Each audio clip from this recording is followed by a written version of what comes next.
My girlfriend lied about work and stole the luxury trip I paid for to party with her boss, so I canceled everything and let her watch it all fall apart. I'm Jason, a 30-year-old male, and I've been dating Lisa, a 28-year-old female, for 3 years. I pour my heart into everything I do, especially when it comes to Lisa. So, when her birthday and our 3-year anniversary were back-to-back, I wanted to do something extraordinary, something unforgettable. I spent weeks planning a 5-day trip to a top-tier resort in Miami. This wasn't just any vacation. I booked the best suite available, arranged exciting activities, and even reserved a private dinner on the beach. I meticulously planned every detail because I had something else in mind. I was going to ask her to marry me. I'd been saving up for the ring for almost a year. It wasn't flashy, but it was classic, elegant, and perfectly suited to her taste. In my mind, I imagined us strolling along the beach as the sun set, her saying yes, and me feeling like the luckiest guy in the world. It felt like the right moment. We'd been talking about our future together more frequently, and I wanted to take that leap with her. When I first told Lisa about the trip, she seemed genuinely thrilled. She couldn't stop talking about how amazing Miami would be, joking about flooding her Instagram with photos of the beach, the food, and the sunsets. I was a little annoyed that she seemed more focused on Instagram than the experience itself, but I let it go. That's just Lisa. She loves sharing her life online. As the trip approached, I noticed her excitement begin to wane. At first, I didn't think much of it. Everyone has their bad days, right? But it became a recurring pattern. She started taking longer to respond to my messages and barely answered my calls. Whenever I mentioned the trip, she gave generic responses like, "Yeah, it'll be fun," or "I can't wait," but without the enthusiasm she previously had. I tried to be understanding. Lisa had mentioned that work had been stressful lately, and I assumed that was the reason she was down, but I couldn't shake the feeling that something was amiss. I asked her if she was okay a few times, questioning, "Is something bothering you about the trip?" Each time she shrugged it off, replying, "No, everything's fine. You're overthinking it," and then changing the subject. About 2 weeks before the trip, I noticed she was on her phone much more than usual. Normally, I wouldn't think twice about it because Lisa is practically attached to her phone, but she was being extra secretive. If I entered the room, she'd quickly lock her screen or flip her phone face down. I even joked about it once, teasing, "What?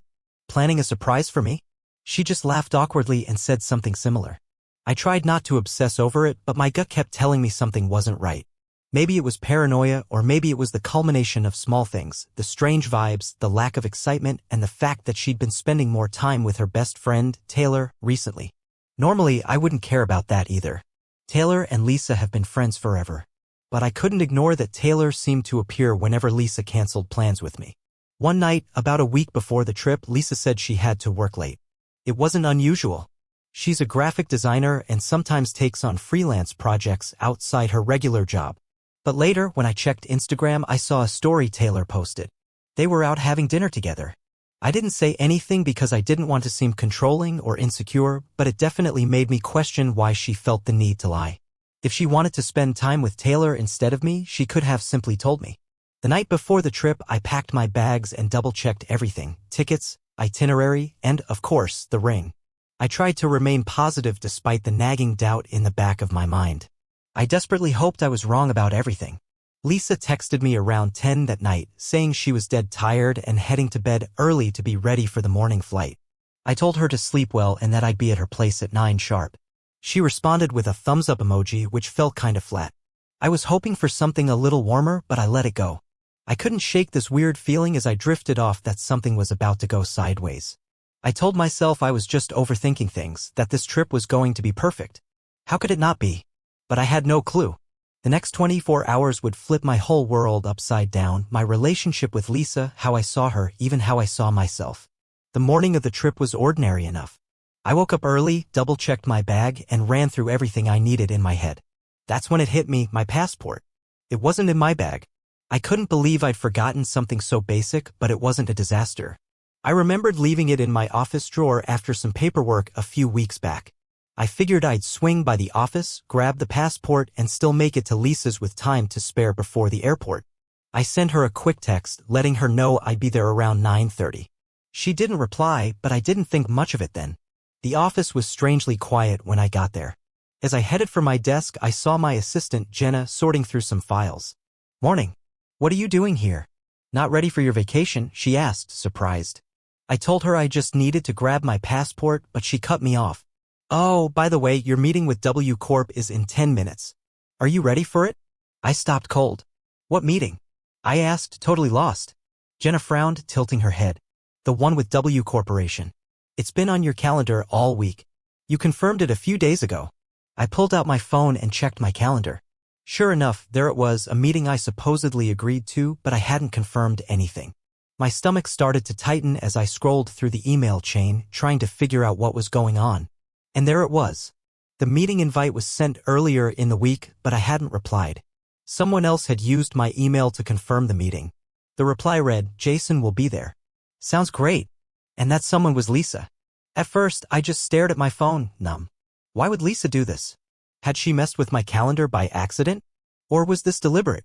I wanted to believe there was some logical explanation, but deep down I already knew. This wasn't just bad timing. She knew I couldn't skip a meeting like this once it was on my schedule. The realization slammed into me. She had planned this. Meanwhile, the clock was ticking and I didn't have time to process the betrayal. Jenna mentioned the W Corp team was already in the conference room waiting to discuss a potential deal. Skipping the meeting wasn't an option. I couldn't damage my reputation and, potentially, the company's relationship with a major client. So, I did what I had to do. I shoved my feelings down, put on my professional face, and walked into that conference room like nothing was wrong. The whole time, my head was a mess. I just kept replaying the last few weeks, trying to make sense of it all. Lisa had been off. Distant. She'd started avoiding talking about the trip, blowing off plans, and seemed to be spending way more time with Taylor. I chalked it up to stress at work or just her being overwhelmed. Now, though, looking back, it felt deliberate, calculated. The meeting droned on and I found myself constantly checking my phone, still trying to give her the benefit of the doubt. I kept hoping she'd text me some kind of explanation, anything. But there was nothing. Finally, when it was over, I practically bolted from the room back to my desk. My first impulse was to call her, but something stopped me. I felt this weird urge to check her Instagram. It felt stupid, ridiculous even. What would her Instagram have to do with any of this? But I opened the app and then I saw her story and my stomach just dropped. There she was at the resort I booked for us.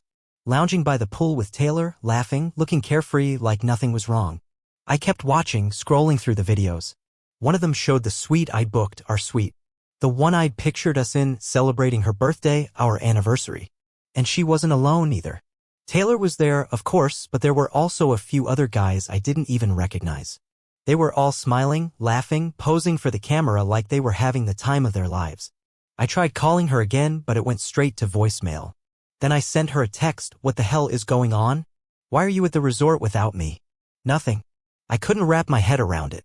She'd used my reservation, my money, to go on this trip without me. And not just without me, but with a whole group of people I didn't even know. I sat there, staring at her stories for what felt like forever, trying to understand what I was seeing. The Lisa in those videos, it wasn't the Lisa I thought I knew. It wasn't the person I'd been with for 3 years, the one I was planning a future with. I felt physically ill. It all clicked in my mind, and I lost it. I called Lisa over and over, each ring just fueling my anger. She didn't answer, and frankly, I wasn't surprised.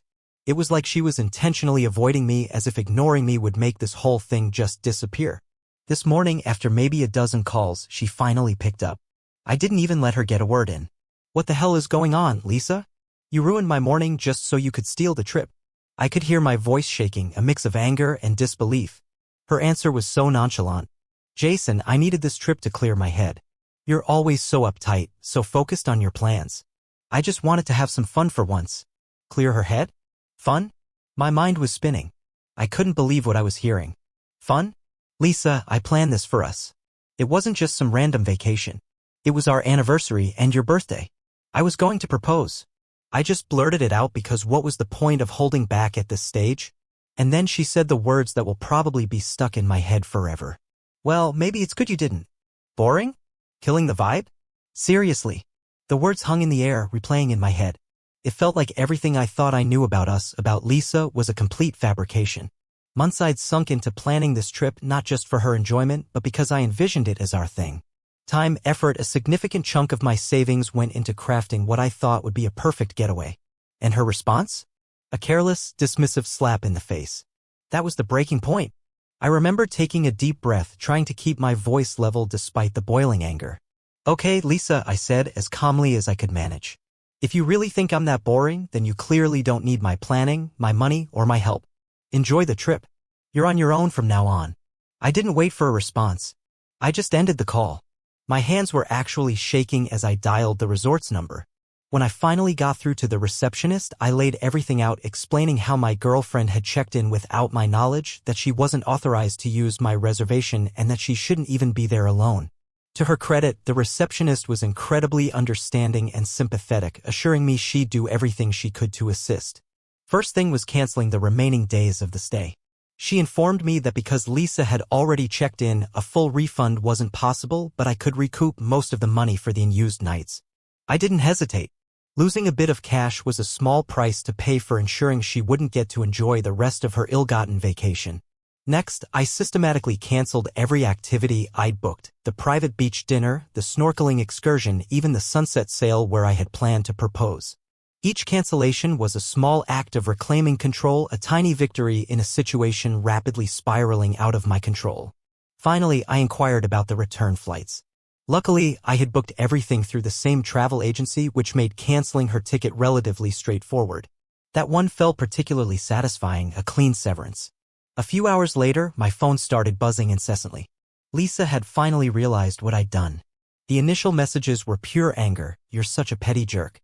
I can't believe you'd ruin my vacation like this."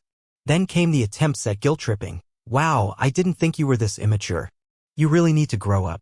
And finally, the begging began. "Jason, please. I made a mistake. Just rebook the flight and we can talk about this when I get home." I ignored every single message.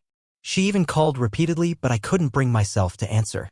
I was too angry, too disgusted to even hear her voice again. Lisa hadn't just made a simple mistake. She had orchestrated a calculated betrayal. She had gone behind my back, deliberately sabotaged my plans, and lied to my face, all so she could enjoy a luxury vacation on my dime with her friend and some random guys. The depth of the deception was astounding. And I wasn't just angry at her, I was furious with myself for being so blind, for not seeing the warning signs sooner. Later that evening, I made the decision to block her number. I didn't want to hear her excuses, her insincere apologies, or her pathetic attempts at insults. I needed to focus on myself, to start figuring out how to move forward from this mess. But before I completely cut her off, I composed one final text message. "You wanted to clear your head and have fun. Go ahead, but don't expect me to clean up the mess you made. Find your own way home." Then I pressed the block button without hesitation. Even as I'm writing this, Lisa is still desperately trying to contact me through every possible avenue. The messages are coming in through social media, mutual friends.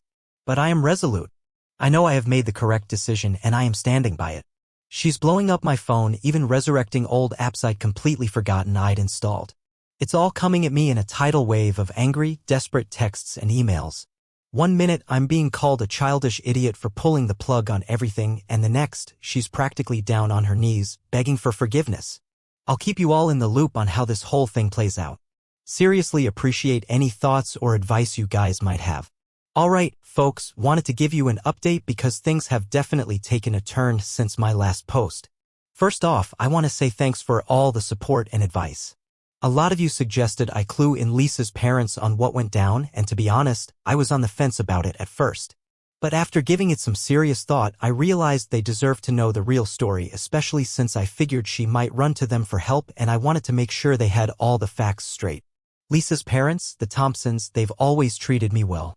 Her mom always called me her future son-in-law and joked about saving a spot for me in their family photos.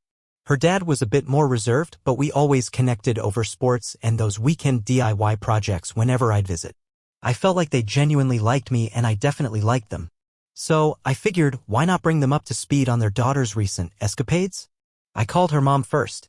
"Hi, Mrs. Thompson, I hope I'm not catching you at a bad time," I started, trying my best to keep my voice steady. She picked up on something being wrong right away. "Jason, is everything all right? You sound serious." So, I laid it all out for her. I didn't hold anything back, and I made a point of emphasizing how calculated Lisa's actions were. There was silence on her end at first, then she just let out this long, heavy sigh.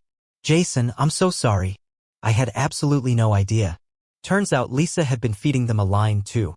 She told them I couldn't make the trip because of some last-minute work crisis and that she didn't want the tickets to go to waste.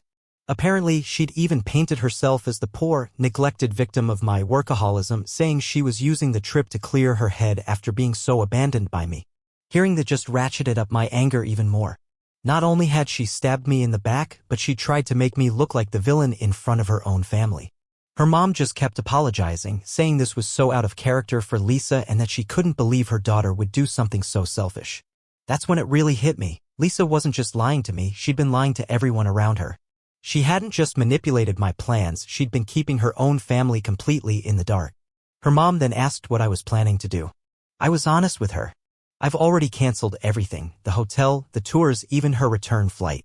She's on her own now. Mrs. Thompson was quiet for a moment before saying, "Honestly, Jason, I don't blame you one bit. She needs to grow up and face the consequences of her actions." Her dad got on the phone next. Now Mr. Thompson isn't the warm, chatty type like his wife. He's much more direct. When I told him what Lisa had done, his first reaction was, "That's ridiculous.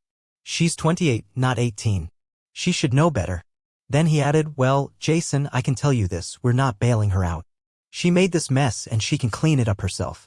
Hearing that was unbelievably satisfying. It felt like validation, not just for what I'd been through, but for the decision I made to cut her off. Later that day, Lisa must have realized her parents weren't coming to her rescue because the messages started flooding in again. Initially, she was still trying to play the victim. "Why are you telling my parents? That's so childish, Jason. This is between us." But then when she realized her parents weren't going to wire her money for a flight home, the tone completely shifted. "Jason, please," the text started. "I didn't want any of this to escalate. I just needed a little breathing room." Then came the next barrage, "Jason, we need to talk. I messed up and I need your help. I'm truly sorry." And finally, the pathetic plea, "Just call me back so we can sort this out." Sort this out? Like I was the one who fractured everything. She was the architect of this disaster, the one who built it on lies, deception, and a complete disregard for my feelings. At one point, she even tried to twist the knife with the guilt trip. "Are you seriously going to leave me stranded after everything we've been through these past 3 years? That's heartless." Heartless? Coming from the woman who had no qualms about stabbing me in the back and bankrolling her parties with my hard-earned money. The nerve was unbelievable. I refused to engage. I didn't acknowledge her manipulations, her insincere apologies, or her desperate attempts to shift the blame. Instead, I did the only thing that felt right. I blocked her number. I wish that had been the end of it, but Lisa, predictably, found alternative routes to reach me. The emails started flooding my inbox, followed by messages on every social media platform imaginable. She even stooped so low as to use Taylor's phone to try and call me. And Taylor, I still don't know what to make of her. A part of me wants to believe she was naive and didn't know the full extent of Lisa's actions, but another part tells me she must have suspected something was amiss. Either way, I'm not interested in hearing any of her excuses. As far as I know, Lisa is still stuck at that resort. Her parents are refusing to bail her out, and Mrs. Thompson confided in me that Lisa's own accounts are too depleted to afford a flight home. To those of you who suggested I inform her parents, I can't thank you enough. It was incredibly validating to know I wasn't alone in my outrage and that they understood the gravity of the situation. This whole ordeal has been a brutal awakening. I invested 3 years in someone who clearly didn't value me, and I'm done making excuses for her destructive behavior. Let Lisa stay in Miami and figure out how to get herself home. I appreciate all the support and advice more than you know. I'll keep you updated if anything else unfolds, but something tells me this isn't over just yet. Alright Reddit, I'm back with another update, and I can promise you it's a doozy. Before I delve into the latest revelation, let me bring you up to speed on what happened with Lisa after my last post. After I pulled the plug on everything, her hotel reservation, pre-planned activities, and return flight, Lisa was essentially marooned at the resort. Her parents remained steadfast in their refusal to assist her, and her personal funds were insufficient to book a new flight home. She had apparently burned through most of it trying to maintain appearances while partying with her friends and those questionable guys, as I pieced together from mutual acquaintances who couldn't resist sharing the juicy details. Lisa spent the next couple of days scrambling to find a way back. She even attempted to enlist Taylor's help, but even Taylor abandoned her at the 11th hour. Turns out Taylor's loyalty wasn't as unwavering as Lisa had believed. Apparently, she caught an earlier flight home without so much as a goodbye to Lisa. Eventually, Lisa managed to borrow money from a friend who took pity on her, but it came with a steep price. The friend demanded full repayment within a week of her return, further exacerbating Lisa's already precarious financial situation. She's been uncharacteristically quiet on social media ever since. Even after Lisa managed to sneak back into town, I couldn't shake the feeling that there was more to the story. Something about those guys featured in her Instagram stories kept bothering me, so I decided to dig a little deeper. That's when I stumbled upon Brandon. He was one of the guys at the resort, but it wasn't just a random face. I knew I had seen him before, and then it clicked. He's her direct supervisor at work. His Instagram profile was publicly accessible, and as I began scrolling through his posts, the puzzle pieces started to fall into place. Brandon's account was filled with pictures of Lisa. Some were from office gatherings, which could have been innocent enough, but others were undeniably suggestive. There were pictures of them having dinner together, going on hikes, and even at a romantic rooftop bar. Those photos didn't need flowery captions, the body language screamed volumes. I spotted a shot of Brandon, Lisa, and Taylor all dressed up at some fancy restaurant. What made my blood boil was that it was posted the very same night Taylor had the nerve to put up a girls' night story. Remember that night I told you about, the one where Lisa claimed she was working late? And Taylor's dinner story? Well, Brandon was right there with them. It was like watching all of Lisa's lies crumble before my eyes. I couldn't just let it slide, so I decided to message Brandon directly. No beating around the bush, just straight to the point. Hey Brandon, we need to talk. Looks like we've both been seeing the same girl. To his credit, he replied almost immediately. Initially, he seemed confused, but as soon as I sent him screenshots of my texts with Lisa and a few photos of us together, his tune changed pretty damn fast. He called me that same day, and we ended up talking for what felt like hours. Turns out Brandon was completely in the dark about Lisa being in a relationship. She had told him she was single, wanting to take things slow because she was focusing on her career. He even admitted he'd been interested in her for a while but held back because, being her supervisor, he didn't want to cross any professional lines. But Lisa, that snake, had apparently been doing everything she could to erase those lines. Brandon then dropped a few bombs. He explained how Lisa had been inviting him out for work brainstorming sessions, strategically scheduling them at upscale restaurants or coffee shops instead of the office. She'd casually mentioned how hard it was to find someone who understood her, how much she admired his work ethic. At one point, she even asked him to drive her home after a team event because she'd supposedly left her car at home. The entire drive, she rambled on about how she felt stuck in her personal life and needed a change. Thinking back on it, Brandon said he always felt like Lisa was testing the waters, but he shrugged it off at the time and let things progress until he found himself dating her. Regarding the Miami trip, he wasn't initially intending to join them. She persuaded him that it wouldn't be an issue as it was a group trip, minimizing any gossip or suspicion. Looking back, he understood that she was positioning him as her fallback option or perhaps the main plan, depending on how things progressed between Lisa and myself. As Brandon and I compared notes, the whole puzzle started to fall into place.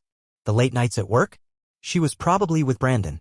The weekend she said she was too tired to hang out? That was the same weekend Brandon posted a picture of her and Taylor at brunch. The Vegas trip Brandon had invited her to for a company retreat? Lisa made it sound like she was visiting her parents. Even Taylor was involved in this whole charade. Whenever Lisa needed a cover story, Taylor was right there to support her lie. It was like they had this elaborate scheme planned out and I was just the clueless boyfriend who swallowed every word. Brandon was just as pissed off as I was. He said he felt betrayed and embarrassed, not only as her supervisor but also as someone who thought Lisa was genuinely interested in him. He even apologized to me, which was unexpected but appreciated. We ended the call agreeing that Lisa needed to face the consequences of her actions. Brandon said he would figure out how to handle things at work, but he also wanted to confront Lisa about everything. I told him I was in, no matter what it took, to make sure she couldn't keep doing this to people.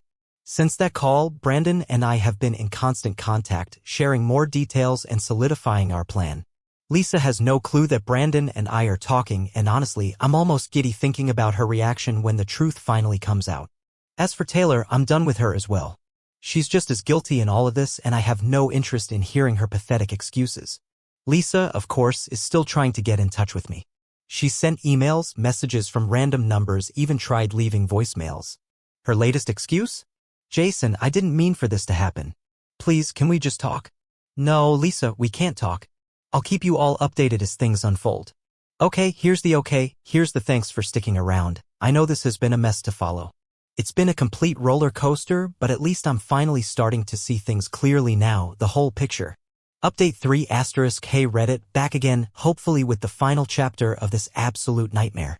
You might want to grab some popcorn because this update is probably the most satisfying part of this whole ordeal. After everything Lisa put me through, the lies, the constant manipulation, that whole double life she was living, it was time she faced some real consequences. I ended up partnering with Brandon, of all people, her supervisor at work and, as it turned out, her secret side piece. Together, we decided to expose her for who she really was, and honestly, it worked out better than I ever could have imagined. Brandon and I spent a good amount of time planning our next step. We were both pretty angry, but we didn't want to come across as just bitter or completely out of control. We decided the best approach was to confront Lisa with all the facts at once, lay everything out in a way that would leave no room for her usual excuses and manipulations. Brandon agreed to set up a meeting with Lisa, pretending it was just about some work project. The plan was that I'd jump on the call as a surprise guest, ready to drop the truth bomb. When that meeting finally started, the look on Lisa's face was priceless. She was completely blindsided. She stuttered something along the lines of, "What's he doing here?" But before she could even try to recover, Brandon and I unloaded everything. I pulled up screenshots of our text conversations, pictures of us together from over the years, even some old anniversary posts from social media to prove how long we'd been together. Brandon followed up with his side of the story, detailing how she'd been pursuing him at work, constantly inviting him to after-work drinks under the guise of brainstorming, and flat-out lying about being single. We both confronted her about the mountain of lies she'd told to cover her tracks, including how she'd even dragged Taylor, her friend, into her schemes. At first, Lisa tried her usual denial tactics. She kept repeating, "This is all just a misunderstanding, you're both completely blowing this out of proportion." But as we kept hitting her with evidence, the cracks in her facade started to show. Eventually, she just broke down. "I didn't mean for any of this to happen like this," she sobbed. "I just felt so trapped and I didn't know what else to do. Honestly, I wasn't buying it for a second." "Trapped? You weren't trapped, Lisa. You were actively juggling two relationships, playing two guys who trusted you and lying to everyone around you. That's not being trapped, that's being incredibly selfish." Brandon chimed in, equally frustrated. "Do you even realize how many lines you crossed here? You didn't just lie to me, you put my reputation at risk at work. You made me look like a complete fool." Lisa just sat there, crying and mumbling apologies, but by that point, neither of us cared anymore. The damage was done. After the confrontation, Brandon decided to take the matter to HR. He explained in detail how Lisa had been inappropriately pursuing him and actively manipulating their professional relationship. And, as it turned out, that wasn't the end of it for her. Other coworkers started coming forward with their own stories about Lisa's behavior. Apparently, she wasn't exactly the most well-liked person at work. It seemed she had a reputation for being fake and manipulative, but most people just stayed quiet to avoid stirring up any drama. Once Brandon filed the report with HR, it opened the floodgates. Within a week, Lisa was fired. The official reason given was a violation of company workplace policies. She tried to fight it, but the evidence against her was too overwhelming. Getting fired was just the start of Lisa's downfall. Word spread like wildfire about what she'd done, and her friends started cutting ties with her one by one. Taylor, her so-called best friend, dropped her faster than a hot potato. From what I've heard, Taylor was more worried about protecting her own reputation than standing by Lisa. Even Lisa's parents weren't sympathetic to her. After I filled them in on everything and kept them updated as events unfolded, they finally started to see her true colors. Her mom actually called me a few days ago to apologize again for Lisa's actions, saying, "I honestly don't know where we went wrong with her." Even her dad, who usually avoids personal drama like the plague, apparently told Lisa she needed to get her life together and stop blaming everyone else for her problems. Now Lisa is completely isolated. Her coworkers, well, ex-coworkers, want nothing to do with her. Her friends have abandoned her, and her parents are fed up with her constant drama and lies. As for me, I honestly feel like a huge weight has been lifted from my shoulders. It's over. For 3 years, I was convinced I was laying the groundwork for a solid future with a woman who truly cared for me. Now, looking back, I see how completely deluded I was. But instead of resentment, I feel a strange sense of liberation. I've made a conscious effort to prioritize my own needs, and honestly, it's been transformative. I even went ahead and booked that trip to Miami, the one Lisa and I were supposed to take together. And you know what? It was exactly what I needed. I spent my days surfing, exploring hiking trails, and just enjoying my own company. It was a stark reminder of how much I'd been neglecting myself, constantly bending over backwards to please someone who didn't appreciate it. Brandon and I have managed to keep in contact. He seems to be holding up okay, although he confessed that dealing with the aftermath at work has been pretty uncomfortable. He said he's taking it as a lesson, a reminder to enforce stricter boundaries moving forward. And I respect him for that. In a way, he was just as much a pawn in Lisa's game as I was. Even after everything that's happened, Lisa hasn't given up trying to reach me. She's been relentless, emails, messages from fake profiles, the whole 9 yards. She even had the audacity to show up at my apartment the other night. When I opened the door and saw her standing there, I didn't even let her inside. I just stepped out and told her to leave. Of course, the waterworks started. She was crying, apologizing profusely, saying she just wanted a chance to explain. Lisa, I told her, I don't think you get it. There's nothing left to discuss. You lied, you cheated, and you manipulated everyone around you. I don't care what kind of excuses you've cooked up. You made your choices and now you have to live with the consequences. She pleaded with me to forgive her, promising she would change, that she'd make everything right. But I wasn't buying any of it. This isn't about forgiveness, Lisa, I said. It's about respect, and you've completely lost mine. And with that, I turned around, walked back inside, and shut the door.